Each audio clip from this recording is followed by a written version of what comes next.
ಕೆಸರುಗದ್ದೆಯಾದ ನರಗನಹಳ್ಳಿ ಗ್ರಾಮ. ರಸ್ತೆ ಇಲ್ಲದೆ ಗ್ರಾಮಸ್ಥರ ನಿತ್ಯ ಪರದಾಟ. ಸ್ವಾತಂತ್ರ್ಯ ಬಂದು 75 ವರ್ಷವಾದರೂ ರಸ್ತೆ ಇಲ್ಲ.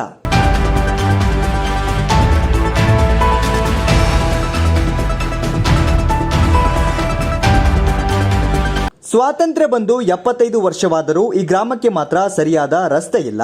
ಇರೋ ರಸ್ತೆ ಕೆಸರುಗದ್ದೆಯಾಗಿದೆ. ಮಳೆ ಬಂತು ಅಂದ್ರೆ ಸಾಕು, ಈ ರಸ್ತೆಯಲ್ಲಿ ಸಂಚರಿಸುವವರ ಕಷ್ಟ ಅಧೋಗತಿ.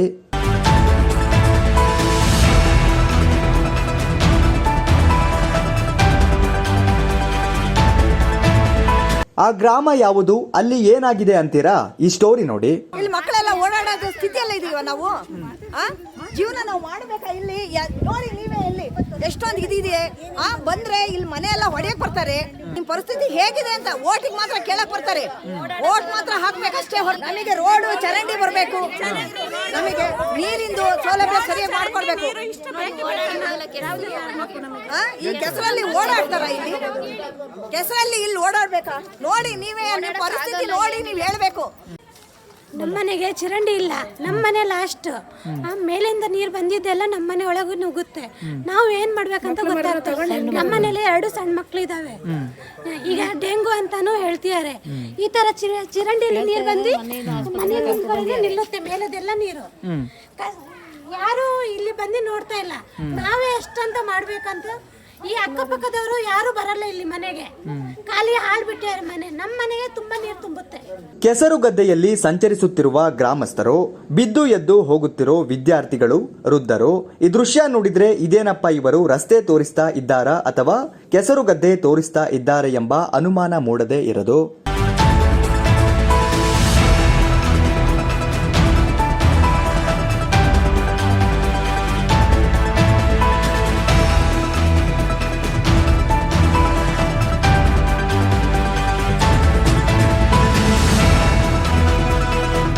ಇದು ಚಿಕ್ಕಮಗಳೂರು ತಾಲೂಕಿನ ನರಗನಹಳ್ಳಿ ಗ್ರಾಮಸ್ಥರ ಗೋಳಾಟ.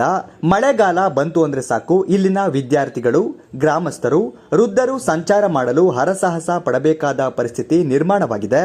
ಜೊತೆಗೆ ಈ ರಸ್ತೆ ನೋಡಿದರೆ ವಾಹನ ಸವಾರರೇ ಬರಲು ಹಿಂದೇಟಾಕುತ್ತಿದ್ದಾರೆ.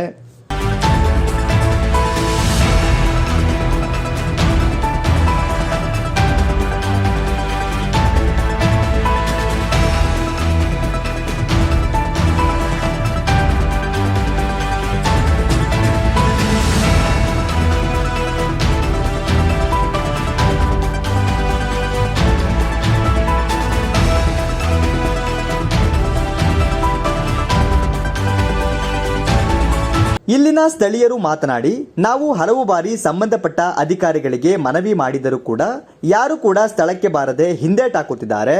ಆದ್ದರಿಂದ ನಾವು ನಮ್ಮ ವಾರ್ಡ್ನ ಕೌನ್ಸಿಲರ್ಗೆ ಸ್ಥಳೀಯರೆಲ್ಲ ಸೇರಿ ಒತ್ತಾಯ ಮಾಡಿ ನಗರಸಭೆ ಪೌರಾಯುಕ್ತರನ್ನು ಕರೆಸಿ ವಾರ್ಡ್ ವೀಕ್ಷಣೆ ಮಾಡಿಸಿದ್ದೇವೆ ಎಂದು ಹೇಳಿದರು. ಇದೇ 1.5 ವರ್ಷ ಮುಂಚೆ ಇದೇ ಮಳೆಗಾಲದಲ್ಲಿ ಇದೇ ಕಮಿಷನರ್ ಅವ್ರು ಬಂದು ಅವ್ರಿಗೆ ಕೈ ಹಿಡಿಯೋದು ಬೇಕಾಗಿರಲಿಲ್ಲ, ಕೈ ಕೊಡೋದು ಬೇಕಾಗಿರಲಿಲ್ಲ. ಆ ರೀತಿಯಲ್ಲಿ ಇಲ್ಲಿ ಓಡಾಡಿ ಯಾರ್ಯಾರ ಮನೆ ಬೇಕು ಅಂತ ಒಬ್ಬರನ್ನ ಹೊಡೆದು, ಇವಾಗ ಕೆರೆ ಕಡೆ ಹೇಳ್ತಿಯಾರು ಅಕ್ರಮವಾಗಿ ಕಟ್ಟಿರೋದು ಅಂತ. ಆ ಕೆರೆ ಕಡೆ ಇರೋ ಮನೆಯನ್ನು ಅಕ್ರಮವಾಗಿ ಕಂದಾಯ ಕಟ್ಸ್ಕೊಂಡಿದ್ದಾರೆ. ಎಷ್ಟೋ ಬಡವರಿಗೆ ಅಂತ ಟೈಮಲ್ಲಿ ಪರಿಹಾರ ಕೊಡೋ ಟೈಮಲ್ಲಿ ಇವರಿಗೆ ಒಂದು ಮನೆ ಕಟ್ಟಿ ಕೊಡೋಕ್ಕಂತೂ ಯೋಗ್ಯತೆ ಅನ್ನೋದು ಇವ್ರಿಗೆ ಇಲ್ಲ. ಇವ್ರು ಅಂಬಾನಿ ಅದಾನಿಗಳ ಹೆಲ್ಪ್ ಮಾಡ್ತಾರೆ ಹೊತ್ತು ಬಿಟ್ಟರೆ ದುಡ್ಡವ್ರಿಗೆ ಮಾತ್ರ ದುಡ್ಡು ಆಗುತ್ತಿದೆ. ಬಡವರಿಗೆ ಒಂದು ಹೆಲ್ಪ್ ಮಾಡೋ ಟೈಮಲ್ಲಿ ಇವ್ರು ಬಂದು ಪಾಪದವ್ರ ಮನೆಲ್ಲ ಹೊಡೆದಾಕಿದ್ದಾರೆ. ಎಷ್ಟೋ ಜನ ಪಾಪದವ್ರ ಮನೆ ಒಳಗಿದ್ದವ್ರನ್ನ ಹೊರಗಡೆ ಕರ್ಕೊಂಡ್ಬಂದು ಹೊಡೆದಾಕಿದ್ದಾರೆ. ಆ ಪರಿಹಾರನೂ ಇವತ್ತುವರೆಗೆ ಕೊಟ್ಟಿಲ್ಲ. ಇವಾಗ ಅವ್ರು ಕೇಳಿದ್ರೆ JCP ಇಲ್ಲ ಅಂತಾರೆ. ಆ ಟೈಮಲ್ಲಿ 3 JCP ಮನೆ ಹೊಡೆದಾಕಕ್ಕೆ ಬಂದಿತ್ತು. ಇವಾಗ ಅವ್ರ ಹತ್ರ JCP ಇಲ್ಲ. 5 JCP 47 ಮನೆ ಹೊಡೆದಾಕ್ತಾರೆ. ಆ ಟೈಮಲ್ಲಿ 47ರಿಂದ 50 ಮನೆ ಹೊಡೆದಾಕಿದ್ದಾರೆ. ಇದೇ ತರ ಮಳೆಗಾಲದಲ್ಲಿ ಅವರು ಏನು ಸೂಟ್ ಬಿಟ್ಟಲ್ಲಿ ಹಾಕೊಂಡು ಬಂದಂಗಿತ್ತು. ಇವತ್ತು ಅವ್ರಿಗೆ ರೋಡಲ್ಲಿ ನಡೆಯಕ್ಕೆ ಕೈ ಹಿಡಿಯಕ್ಕೆ ಒಬ್ರು ಬೇಕು, ಕಾಲು ಹಿಡಿಯಕ್ಕೆ ಒಬ್ರು ಬೇಕು. ಆ ರೋಡಲ್ಲಿ ಕರೆದ್ರೆ ಆ ರೋಡಲ್ಲಿ ನಡೆಯಕ್ಕೆ ಆಗಲ್ಲ. ವಾರ್ಡಿನ ವಾಜಪೇಯಿ ಬಡಾವಣೆಯ ನಿವಾಸಿಯಾಗಿದ್ದೀನಿ. ಇಲ್ಲಿ ನಮಗೆ ತುಂಬಾ 8 ವರ್ಷದಿಂದ ನಮಗೆ ರೋಡ್ ಇಲ್ಲ, ಚರಂಡಿ ಇಲ್ಲ, ನೀರ್ ವ್ಯವಸ್ಥೆ ಇಲ್ಲ. ಫಸ್ಟ್ ಇಂದಾನು ಕರೆಂಟ್ ವ್ಯವಸ್ಥೆನೂ ಇರಲಿಲ್ಲ. ಇತ್ತೀಚೆಗೆ 1-2 ವರ್ಷದಿಂದ ಕರೆಂಟ್ ವ್ಯವಸ್ಥೆ ಆಗಿದೆ. ನಮಗೆ ನೀರು ತುಂಬಾ ಇಂಪಾರ್ಟೆಂಟ್. ನೀರು ಮತ್ತೆ ರೋಡು, ಚರಂಡಿ ಇವು 3 ಆಗ್ತಿಲ್ಲ ನಮಗೆ. ಕಮಿಷನರಿಗೆ ಎಷ್ಟೋ ಸಲ ನಾವು ಮನವಿ ಕೊಟ್ಟಿದ್ದೀವಿ, ಕಂಪ್ಲೇಂಟ್ ಮಾಡಿದ್ದೀವಿ. ಗ್ರಾಮಸ್ಥರೆಲ್ಲ ಹೋಗಿ ಸ್ಟ್ರೈಕ್ ಒಂದ್ಸಲ ಮಾಡಿದ್ದೀವಿ. ಅದಕ್ಕೂ ಏನು ರೆಸ್ಪಾನ್ಸ್ ಬಂದಿಲ್ಲ. ನಗರಸಭೆ ಪೌರಾಯುಕ್ತರಾದ ಬಿಸಿ ಬಸವರಾಜ್ ಅವರು ಮಾತನಾಡಿ, ಇನ್ನೆರಡು ದಿನಗಳಲ್ಲಿ ಈ ರಸ್ತೆಗೆ ತಾತ್ಕಾಲಿಕವಾಗಿ ಜಲ್ಲಿ ವ್ಯವಸ್ಥೆ ಮಾಡಿಸುತ್ತೇವೆ ಮತ್ತು ಕೆಲ ತಿಂಗಳ ಬಳಿಕ ಸಂಪೂರ್ಣ ರಸ್ತೆಯನ್ನು ಮಾಡಿಕೊಡುತ್ತೇವೆ ಎಂಬ ಭರವಸೆ ನೀಡಿದರು. ಮೇಲೆ ಗುಡ್ಡದಿಂದ ತುಂಬ ಹೆಚ್ಚು ಮಳೆ ಬರ್ತಾ ಇರೋದ್ರಿಂದ ಹೋದ ವರ್ಷವೂ ಸಹ ಇದೇ ಸಮಸ್ಯೆ ಆಗಿತ್ತು. ಈ ವರ್ಷವೂ ಸಹ ನೀರು ಫೋರ್ಸಬಲಿ ನಮ್ಮ ಆ ಕಡೆ ಲೇಔಟ್ ಮಾಡಿದ್ದಾರೆ, ಅದು ಪ್ಲಸ್ಸು ಮೇಲ್ಗಡೆ ಗುಡ್ಡ ಎರಡೂ ನೀರು ಫೋರ್ಸಬಲಿ ಬಂದು ನಮ್ಮ ಮೈನ್ ರಸ್ತೆಗಳಲ್ಲಿ ನೀರು ಒಳ್ಳೆ ಥರ ಹರಿತಾ ಇದೆ. ಇದು ಮೊನ್ನೆನೇ ಗಮನಕ್ಕೆ ಬಂತು, ಬಟ್ ಬಂದರೂ ಏನೋ ಮಳೆಯಲ್ಲಿ ಏನೂ ಬಗೆಹರಿಸೋಕೆ ಆಗ್ತಿರ್ಲಿಲ್ಲ. ಆ ದೃಷ್ಟಿಯಿಂದ ಸದಸ್ಯರು ಒಂದು 2-3 ಸಲ ಕಾಲ್ ಮಾಡಿ ಬರಲೇಬೇಕು ಅಂತ ಇವತ್ತು ಇದು ಮಾಡಿದರು. ನೋಡಿ ಈಗ ಇದಕ್ಕೆ ತಾತ್ಕಾಲಿಕವಾಗಿ ನಾಳೆಯಿಂದಲೇ ನೀರು ಈ ಕಡೆ ಬರಬಾರ್ದು. ಅದು ಆ ದೃಷ್ಟಿಯಲ್ಲಿ ಇಟ್ಕೊಂಡು ಏನು ಮಾಡಬೇಕು ಅದನ್ನು ನಮ್ಮ JCB ನಮ್ಮ ಎಂಪ್ಲಾಯ್ಸ್ ಉಪಯೋಗಿಸ್ಕೊಂಡು ನಾಳೆ ಬೆಳಿಗ್ಗೆ ನೀರನ್ನು ರೋಡ್ ಮೂಲಕ ಬರದೇ ಇದ್ದನ್ನು ತಪ್ಪಿಸೋಂಥ ಕೆಲಸ ಮಾಡ್ತೀವಿ. ಕುಡಿಯೋ ನೀರಿನ ಸ್ವಲ್ಪ ಸಮಸ್ಯೆ ಇದೆ ಇಲ್ಲಿ. ಈಗ ಒಂದು 4-5 ವಾಲ್ ಬೇಕು ಅಂತ ನಮ್ಮ ವಾಲ್ ಮ್ಯಾನು ಇಂಜಿನಿಯರ್ಸ್ ಹೇಳಿದ್ದಾರೆ. ನಾಳೆ ಬೆಳಗ್ಗೆನೇ ವಾಲ್ಗಳನ್ನ ಎಲ್ಲೆಲ್ಲಿ ಅಗತ್ಯ ಇದೆ ಅವರಿಗೆ ಫಿಕ್ಸ್ ಮಾಡಿ ಸಿಟಿಯಲ್ಲಿ ಸ್ವಲ್ಪ ನೀರು ಕೊಡೋದು ಕಡಿಮೆ ಆದರೂ ಪರವಾಗಿಲ್ಲ, ಇಲ್ಲಿಗೆ ಶಾಶ್ವತವಾಗಿ ನೀರಿನ ಸಮಸ್ಯೆನ ಬಗೆಹರಿಸಬೇಕು ಅಂತ ನಾನು ಸದಸ್ಯರು ಚರ್ಚೆ ಮಾಡಿದ್ದೀವಿ. ಅದನ್ನು ಸಹ ನಾಳೆಯಿಂದ ಸರಿ ಮಾಡೋಂಥ ಪ್ರಯತ್ನ ಮಾಡ್ತೀವಿ.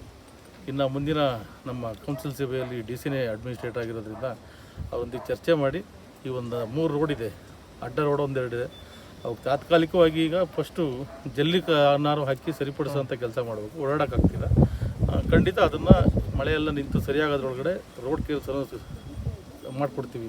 ನಮ್ಮ ಶಾಂತಿನಗರ 18ನೇ ವಾರ್ಡ್ ಶಾಂತಿನಗರ ಕಲ್ದೊಡ್ಡಿ ಬಡಾವಣೆ ವಾಜಪೇಯಿ ಬಡಾವಣೆಯ ಇಲ್ಲಿರ್ತಕ್ಕಂಥ ಸಮಸ್ಯೆ, ನಮಗೆ ಈ ಸಮಸ್ಯೆ ಈಗಿನ ಸಮಸ್ಯೆ ಅಲ್ಲ, ಹಲವು ವರ್ಷಗಳಿಂದ ಸಮೇತ ಇದೇ ರೀತಿ ಸಮಸ್ಯೆ ಇದ್ದಿದ್ದರಿಂದ ಈ ವರ್ಷ ರಾಜ್ಯಾದ್ಯಂತ ತುಂಬ ಮಳೆ ಆಗ್ತಿರೋದ್ರಿಂದ ಈ ಲೇಔಟ್ ನೀರು ಏನು ನಮ್ಮ ನರ್ನಹಳ್ಳಿಯಿಂದ ಲೇಔಟ್ ನೀರನ್ನು ಈ ಕಡೆ ನಮ್ಮ ಬಡಾವಣೆಗೆ ಡೈವರ್ಟ್ ಮಾಡಿಬಿಟ್ಟಿರೋದ್ರಿಂದ ಎಲ್ಲ ರಸ್ತೆಗಳಿಗೆ ನೀರು ನುಗ್ಗಿ ಎಲ್ಲ ರಸ್ತೆ ಎಲ್ಲ ಒಂದು ಚೂರು ಸಮೇತ ಚೆನ್ನಾಗಾಗಿದೆ, ಎಲ್ಲ ಹಾಳಾಗೋಗಿದೆ, ಎಲ್ಲ ಫುಲ್ ಗೊಚ್ಚೆಯಾಗಿ ಹೋಗಿದೆ. ಸಾರ್ವಜನಿಕರು ನಡೆದಾಡೋಕ್ಕೆ ಆಗದಲ್ಲಿರೋಂಥ ಪರಿಸ್ಥಿತಿಯಲ್ಲಿದೆ. ನಮಗೆ ಮೊನ್ನೆ ಅನ್ನಕ್ಕಿಂತ ಸಮೇತ ಸುಮಾರು ಮಳೆ ಬಂದಾಗೆಲ್ಲ ನಮಗೆ ವಿಡಿಯೋನ ಕಳಿಸಿದ್ರು, ನಾವು CMC ಗ್ರೂಪಿಗೆ ಹಾಕಿದ್ದೀವಿ. ಇವತ್ತು ನಮ್ಮ ಮಾನ್ಯ ನಗರಸಭೆಯ ಬಸವರಾಜ್ ಸಾಹೇಬ್ರನ್ನ ನಾನು ಖುದ್ದಾಗೆ 2-3 ಬಾರಿ ಭೇಟಿಯಾಗಿ, ಸರ್ ನೀವು ನಮ್ಮ ವಾರ್ಡಿಗೆ ಬರಲೇಬೇಕು, ಯಾಕೆಂತ ಹೇಳಿದ್ರೆ ನಾನು ನಿಮಗೆ ಬಾಯಿ ಮುಖಾಂತರ ಹೇಳಿದ್ರೆ ಅದು ನಿಮಗೆ ಗೊತ್ತಾಗಲ್ಲ, ನೀವು ಒಂದ್ಸಲಿ ಬಂದರೆ ನೀವೆಲ್ಲ ವೀಕ್ಷಣೆ ಮಾಡ್ಬೋದು ಅಂತಂದಕ್ಕೆ ಇವತ್ತಿಲ್ಲಿ ಬಂದಿದ್ದಾರೆ. ಈ ಸಂದರ್ಭದಲ್ಲಿ ನಗರಸಭೆ ಸದಸ್ಯ ಮಣಿಕಂಠ ಹಾಗೂ ಸ್ಥಳೀಯರು ಉಪಸ್ಥಿತರಿದ್ದರು.